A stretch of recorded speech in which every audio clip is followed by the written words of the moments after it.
Hello everyone. दिसंबर 12। आज का Indian express का क्या क्या हेडलाइन बना है, उससे हमारे काम का क्या है देख लेते हैं जल्दी से। एक हेडलाइन बना है, एज सच प्रीलिम्स या फिर मेंस के लिए तो मैंने मेंस में हाँ इसको कोट कर सकते हैं, ठीक है, लेकिन ऑप्शनल के लिए बहुत इंपॉर्टेंट, स्पेशली पीएसआईआर और सोशियोलॉजी जिनका ऑप्शनल है, जहाँ पे कार्ल मार्क्स को तुम मेंशन करते हो। तो वहाँ पे क्या हुआ आया क्या है डाटा कि प्राइवेट सेक्टर के जो प्रॉफिट है वो 50 ईयर हाई है। मतलब कि कंसिस्टेंटली प्राइवेट सेक्टर जो है प्रॉफिट बना रहा है, लेकिन जो सैलरी है वर्कर का वो स्टेगनेंट रहा है। कार्ल मार्क्स यही बोलता था ना कि प्रॉफिट कैपिटलिस्ट जो है वो लोग प्रॉफिट बनाते हैं लेकिन वर्कर को कुछ नहीं देते हैं। तो वही डाटा यहाँ पे आया है और उसी पे लिखा है कि too little hike for the too long. ठीक है, बहुत थोड़ा थोड़ा हाइक हुआ है इनकम में, जैसे कि फॉर एग्जांपल जो लोग सॉफ्टवेयर में है 40,000 के आसपास था उनका इनकम, एवरेज इनकम 2019 में, और 2020 में 49,000 तक हुआ। उसमें भी क्या कह रहा है कि इन्फ्लेशन जो था वो क्या किया, जो हाइक था उसको ये कर दिया है, न्यूट्रल कर दिया है।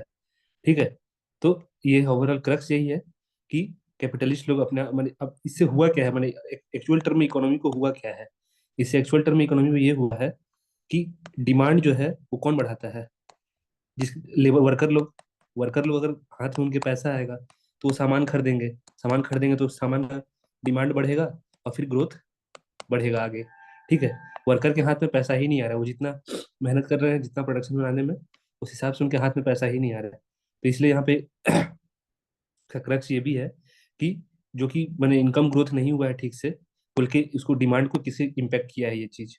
ठीक है, बस ये उतना मैंने स्पेसिफिक प्रीलिम्स के लिए तो इससे कुछ नहीं निकालेंगे, बस एक अंडरस्टैंडिंग के लिए कि कैसे कैपिटलिज्म अपना 21st सेंचुरी में अभी भी मैंने एडजस्ट कर रहा है अपने आप को। रियल मैनिफेस्टेशन है ये, ठीक है, एक्चुअल। और क्या है, हाई कोर्ट जज, कोई जज थे हाई कोर्ट के, वो मैंने anti anti religious anti Muslim anti religious कुछ रिमार्क दिए थे कहीं स्पीच वगैरह में। तो उनके ऊपर ओपोजिशन, जैसे कल वाइस प्रेसिडेंट देखिए कि कैसे वाइस प्रेसिडेंट इम्पीच होते हैं।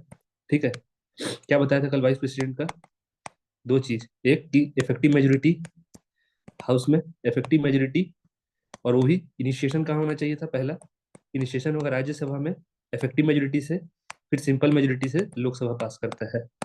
ठीक है, ये अनइक्वल स्टेटस है राज्यसभा का, राज्यसभा का स्पेशल ये है पावर है, राज्यसभा ही स्टार्ट कर सकता है वाइस प्रेसिडेंट का इम्पीचमेंट के लिए। ठीक है, वैसे ही हाईकोर्ट का जज का जो यहाँ पे दिया हुआ है, या फिर नीचे अभी एक्सप्लेन्ड पेज में देखेंगे इसको, किसी के ऊपर जजेस का इम्पीचमेंट के बारे में दिया हुआ है, तो वहां पे बताऊंगी क्या क्रक्स काम का है हमारा। ठीक है, और यहीं पे देख लेते हैं, वहां पे बस एक आइडिया दे दूंगा। ये है रिमूवल किसका, जजेस का। ठीक, दो दो तरीके से जजेस को रिमूव किया जाता है। एक आर्टिकल आर्टिकल 124, 124 सुप्रीम कोर्ट के जजेस के बारे में है, और 224 है शायद से हाई कोर्ट के जजेस के बारे में। ठीक, देख लेंगे, ये एग्जैक्टली मुझे याद नहीं आ रहा है, लेकिन वहां पे मैं मार्क किया हूँ, एक्सप्लेन पेज में वहां बताऊंगा। लेकिन जजेस का रिमूवल होता कैसे है, कंडीशन देखो, मिसबिहेवियर और इनकैपेसिटी। ठीक, कोई एक्ट लाया था 1968 में, उसमें बताया गया था प्रोसीजर की कैसे होना है, डिटेल में था, उससे पहले कन्वेंशन होगा, लेकिन ये इंक्वायरी एक्ट के बाद में, जजेस इंक्वायरी एक्ट के बाद में क्या है कि एक मोशन चलेगा, ठीक है, जहाँ पे 100 मेंबर लोकसभा में बोलेंगे कि हाँ हटाना है, और 50 मेंबर राज्यसभा में बोलेंगे कि हाँ हटाना है इनको, जजेस को। स्पीकर क्या करेंगे उसमें, स्पीकर उसके बाद वो ये जो जो चल रहा है, स्पीकर या चेयरमैन इस मोशन को या तो यस बोलेंगे या तो नो बोलेंगे। अगर यस बोल दिए, ठीक, अगर यस बोल दिए तो क्या होगा, 3 मेंबर का कमेटी बैठेगा, 3 मेंबर का कमेटी बैठेगा, उस कमेटी में वही जज जज जज ही लोग रहेंगे खुद से, chief justice of high court, chief justice of India, या फिर जज, या फिर कोई जूरिस्ट रहेगा जो ऑलरेडी कभी ऐसा जजमेंट वगैरह में इन्वॉल्व रहा है, रिटायर है, तो उनको इन्वॉल्व करेगा। ठीक है, क्या बोला कि पहले एक मोशन चलेगा दोनों हाउस में, उसका रेस्पेक्टिव हाउस के अपने स्पीकर और चेयरमैन ये कर देंगे, हाँ या ना बोलेंगे। ना बोल दिए तो वहीं पे मोशन ये हो गया, एंड हो गया। लेकिन अगर हाँ बोले तो 3 मेंबर का कमेटी बैठेगा, कमेटी अगर नो बोल दिया तो फिर उनके ऊपर भी कार्रवाई नहीं होगा। लेकिन कमेटी अगर हाँ बोल दिया किस ग्राउंड पे, मिसबिहेवियर या इनकेपेसिटी, तो उस केस में स्पेशल मेजोरिटी स्पेशल मेजोरिटी चाहिए पार्लियामेंट में। ठीक है, स्पेशल मेजोरिटी चाहिए। ठीक। फाइनली प्रेसिडेंट फिर उसके बाद ऑर्डर करेंगे रिमूवल का। ठीक है, तो ये है रिमूवल का इनका प्रोसीजर। ठीक है, ये इनका रिमूवल का प्रोसीजर है। क्वेश्चन भी पूछा है कहीं पे यूपीएससी या सीएपीएफ के एग्जाम में। यूपीएससी कंडक्ट कराता है ये एग्जाम, वहाँ पे पूछा है कि कैसे रिमूवल होता है जजेस का इम्पीचमेंट का। पूछा है, इंपॉर्टेंट है ये पता। बड़े बेसिक्स स्टैटिक से ही उठ के आता है यहाँ से। अब देखते हैं, ये हो गया इसका।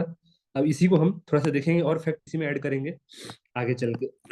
जो कौन सा कितना बार आज तक जजेस को हटाने का बात चला है, और कितनी बार इम्पी, जैसे कल वाइस प्रेसिडेंट का क्या था। वाइस प्रेसिडेंट को पहली बार हटाने का बात चला था, आज से पहले कभी इम्पीचमेंट मोशन नहीं चला था वाइस प्रेसिडेंट के बारे में, अभी भी नहीं चला है। लेकिन अपोजिशन डिमांड कर रहा है कि हटाना है वाइस प्रेसिडेंट को। ठीक है, पहली बार हिस्ट्री में पहली बार ऐसा हो रहा है। वैसे ही अभी तक 6 बार जजेस को हटाने का बात चल चुका है। जजेस को 6 बार हटाने का बात चल चुका है। उसमें से सिर्फ एक बार कमिटी जो है, जो 3 मेंबर का कमिटी था, वो बोला कि हाँ जो जज है मैंने रॉन्ग साइड में है, गलती किया है। लेकिन फिर भी हटाया नहीं गया। क्यों नहीं हटाया गया? क्योंकि लोकसभा में उसको स्पेशल मेजोरिटी मिला ही नहीं।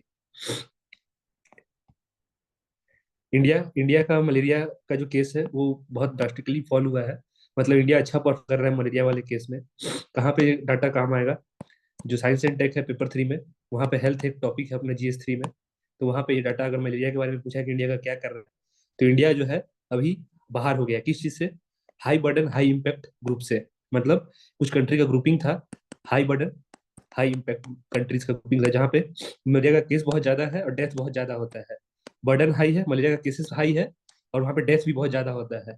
वैसे कंट्री के ग्रुपिंग से इंडिया बाहर हो गया। क्यों? क्योंकि इंडिया अच्छा परफॉर्म किया है पिछले लास्ट 6 साल में।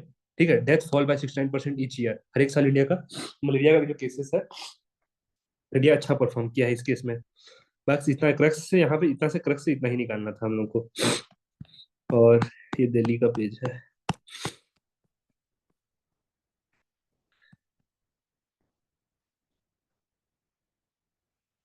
हाँ, एक कोई सुप्रीम कोर्ट जजमेंट दिया है, right of deity to be worship. कुछ ऐसा छोटा सा स्टोरी है कि कोई मंदिर था साउथ का टेम्पल है। तो वहाँ पे टेम्पल के जो ऑर्गेनाइजर थे, वो लोग कोई पूजा नहीं किए। ठीक है, कोई पूजा करने से मना कर दिया। कारण क्या बताए? कि डिवोटी का जो भक्त है, उनका बहुत ज्यादा भीड़ हो जाएगा और उसको हम मैनेज नहीं कर पाएंगे। ठीक, मैनेज नहीं कर पाएंगे। तो ये कुछ ही किसी कारण से सुप्रीम कोर्ट में बात पहुंचा होगा। सुप्रीम कोर्ट उसको नोटिस दिया है कि right of deity to be worship, मतलब कि डाइटी के पास भी राइट है कि उनका पूजा होना चाहिए। Right to be worshipped. ठीक है, सुप्रीम कोर्ट जजमेंट दिया। आपकी किस फॉर्म में यूपीएससी देगा पता नहीं। अगर वहां पे ऑप्शन में रहेगा तो थोड़ा सा ऑड लगेगा कि मैंने ऐसा भगवान का भी वर्शिप होने का कोई राइट है क्या। ठीक है, ऑड लगेगा, लेकिन जजमेंट में आया है तो हमको ध्यान रखना है कि हाँ मैंने भगवान को पूजा करने का भी राइट्स है। मैंने जो डाइटी है, जो गॉड है टेम्पल में, हर दिन उनका पूजा होना चाहिए। फिर किसी भी स्पेशल ओकेजन पे जब पूजा होता है तो वो होना ही चाहिए। सुप्रीम कोर्ट नोटिस दिया है।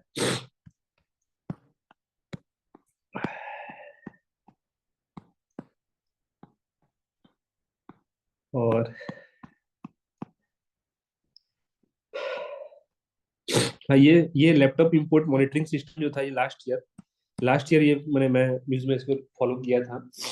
एक तरह से मैंने इंडिया का जो प्रोटेक्शनिज्म का एग्जांपल लिखना है ना, इंडिया कैसे अपने मैंने डोमेस्टिक प्लेयर को प्रोटेक्ट कर रहा है, तो ये एग्जांपल लिख सकते हैं। लैपटॉप इंपोर्ट मॉनिटरिंग सिस्टम क्या है कि इसमें चाइना इसको डब्ल्यूटीओ में उठाने वाला था, उठा लिया था बात कि इंडिया इसे गलत कर रहा है। हुआ क्या था इसमें? पिछले साल की इंडिया एक ऐसा लाया अपना पॉलिसी, जहाँ पे बोला कि हम लैपटॉप और ये सब का जो सामान है वो सब इंडिया में डोमेस्टिक मैन्युफैक्चर्ड ही रहेगा, तभी हम उसको ये करेंगे। नहीं तो ड्यूटी मारेंगे, अच्छा खासा ड्यूटी लगाएंगे, टैक्स। ठीक है, किससे? क्यों?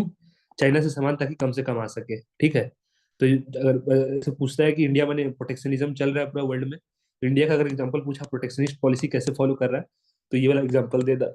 उसमें बताना कि जो भी domestic production of IT hardware item था, जैसे कि लैपटॉप हो गया। ठीक है, लैपटॉप हो गया, छोटा मोटा जो भी तुम्हारा यूज होता है लैपटॉप वगैरह बनाने में, वो सब पे क्या किया था? ड्यूटी, हाई ड्यूटी लगाया था। इसके लिए चाइना क्रिटिसाइज किया था इंडिया को।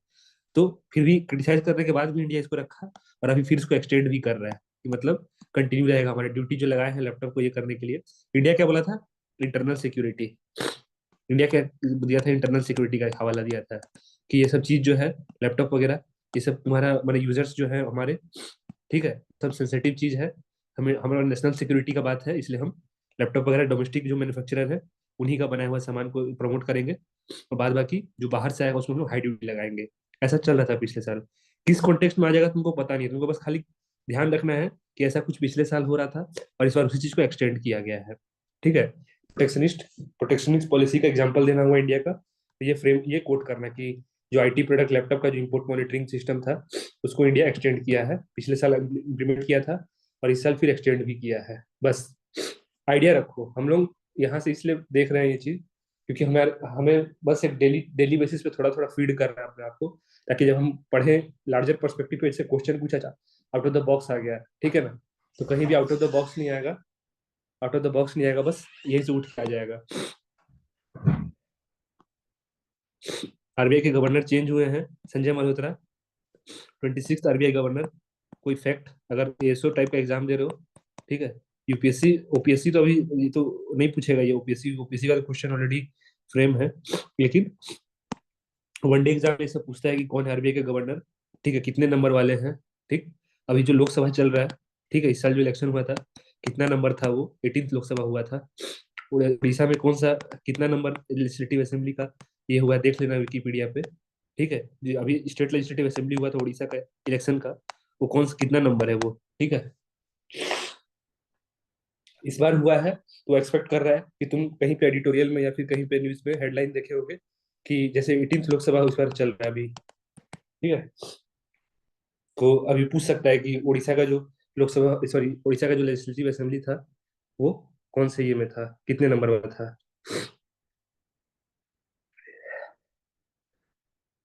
बता रहा हूँ, एक सेकंड। और क्या है,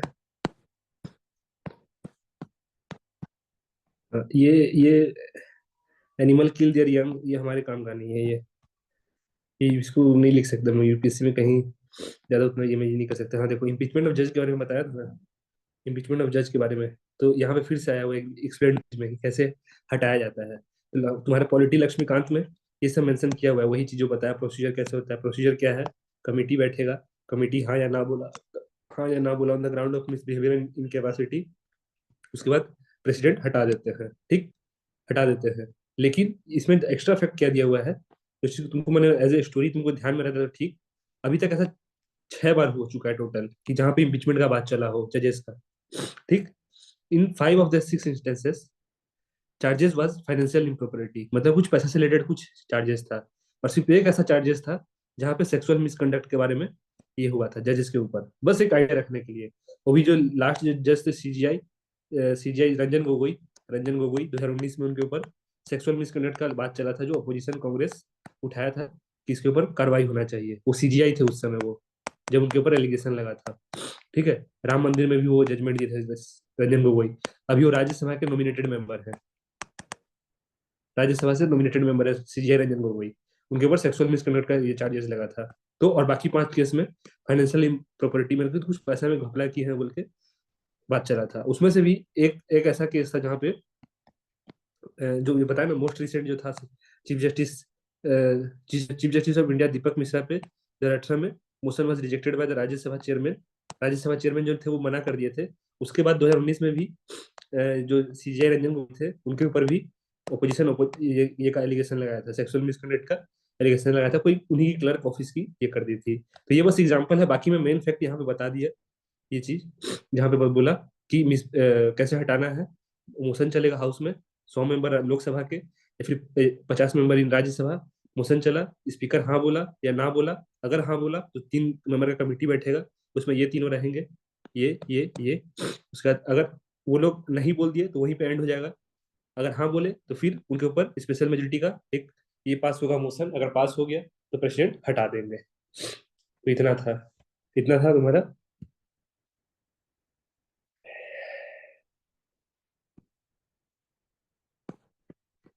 और और कुछ है कि आज के में, और नहीं है, आज के लिए इतना ही था। Thank you.